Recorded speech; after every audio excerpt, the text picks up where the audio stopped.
I'm going to cue you in on some strategies and secrets about how to talk to a child that speech therapists use every single day to help children listen and follow their directions. The first strategy is to make sure that you are on your child's level. I'm talking face-to-face and eye-to-eye. When you give directions to your child, are you across the room or are you standing up while they're down on the floor?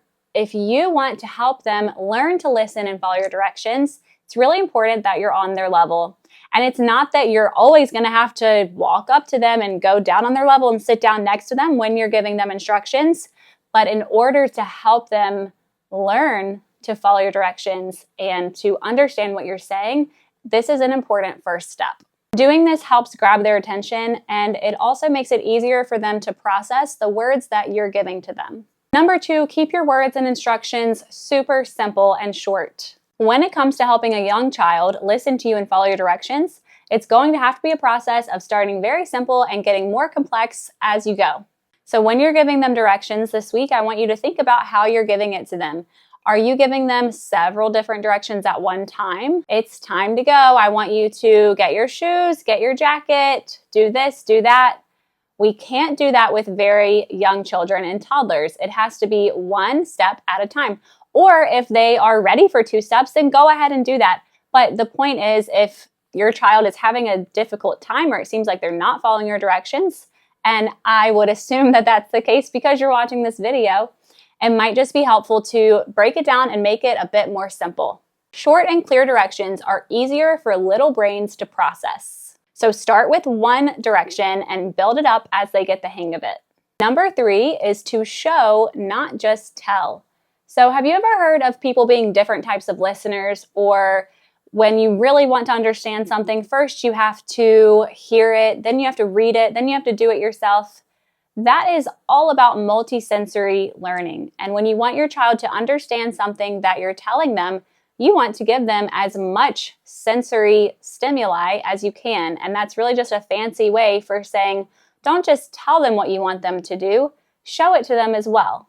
So if you want them to put their cup on the table, why don't you show it to them first and model it for them? And as you put a cup on the table, tell them what you're doing so that they understand exactly what you mean. This is all about pairing your words with actions, which is what helps children build their receptive language skills or their understanding of language, which is very, very important if you want them to listen to you and follow your directions. To understand what you're telling them to do, they need to understand language and have strong receptive language skills. So no, you don't need to be like a mime and constantly be acting out everything, but it's even as simple as just pointing to something. Instead of saying, get your shoes, maybe you point to where the shoes are and you say, get your shoes. That can help them direct their attention and understand what it is you want them to do. Number 4 is when you're going to slow down, I want you to pause and wait, because you may not be giving your child enough time for them to actually follow through with what you're asking them to do. This is not a matter of defiance. It's just that children do have slower processing times, and it might actually be true that they would have done what you asked them to do if you just gave them a little bit more time. So if you say, pass me the ball, give them enough wait time to see if they would follow through with that instruction. Just resist the urge to jump in too fast because they might surprise you. Number 5 is all about positive reinforcement. Make sure that you're praising their effort.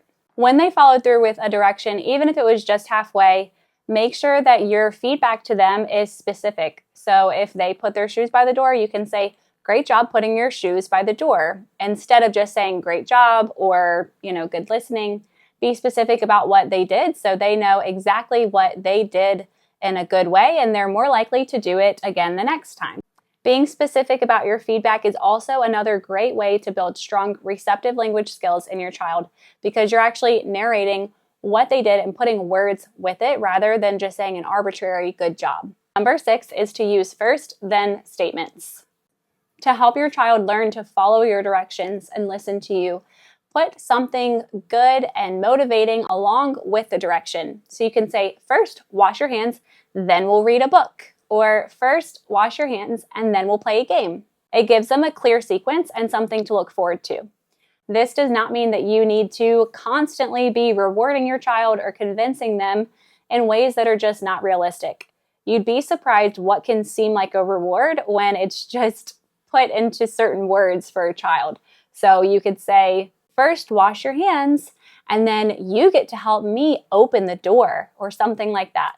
First wash your hands, and then you get to turn off the lights when we leave the bathroom. This does seem silly, I admit it, but you'd be surprised what can seem like a reward to a child. And when you just sequence it this way, it helps them follow your directions and do it in a way that is a peaceful, positive experience rather than resisting you or not listening. Number 7 is to cut out the distractions. So if the TV is on really loud, or there's a lot of background music or noise, if there's a lot of toys everywhere, sometimes eliminating these distractions can just create a better environment for your child to listen to you loud and clear. So take a second to evaluate the environment and see what your child has in front of them to compete for their attention. Number 8 is one that works like magic, and it's to use songs and rhymes. Why do you think the cleanup song seems to work so effectively? You can use the same exact strategy for anything, so just add a beat and use a melody that you're familiar with, or make up your own song. Or you can take a second and come up with your own rhymes that go along with your routine of the day. If it's hard for your child to come and sit down in their high chair to eat, or there's another transition that just seems to be hard, you could make up your own rhyme like, clap your hands, stomp your feet, now let's sit down to eat. It just makes the transition a lot more simple and happy and fun, and that helps everyone. The next one is to give your child choices. And again, this is not about putting your child in charge or anything like that. It's just to simply use the intelligence that you have as an adult and to use strategies to create a very functional and peaceful environment that your child can thrive in, and helping them, meeting them where they are to listen to you and be able to follow your directions. So when I say give them choices, I mean if there's something that you want or need them to do in a given scenario, you can give them 2 choices that don't actually matter. They might just seem like they matter to your little one.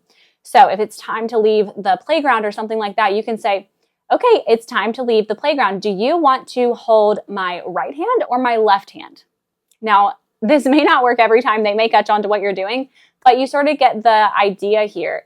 Think about ways that you can help your child feel like their opinion matters too, and what they want matters as well, because especially when your child isn't listening to you, that could be what they're experiencing, and just helps them transition into listening to you and moving on to the next place that you're going.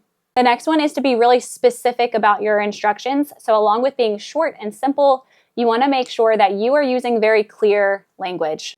So think about if English was someone's second language, for example, how would you speak to them? You would probably use words that are very clear and direct. So if you were trying to tell them that it's time for you to leave, you wouldn't say, okay, we're going to head out now. They may not understand what you mean. And sometimes this can be the same case for children that are learning language for the first time. Especially if you want them to actually follow through with what you're telling them, you want to use language that's very clear and direct. So think about the way you're delivering your message throughout this week. Children should be able to listen to you and follow some simple directions at the early age of 1 year old. So that you know exactly what to expect of your child's communication milestones, I made a completely free roadmap of communication that you can get for free down in the description below. If this video helped you, please do me a favor and like, subscribe, maybe even leave a comment down below, or share the video with someone that it may also help, so that I can make more videos just like this to help families just like yours.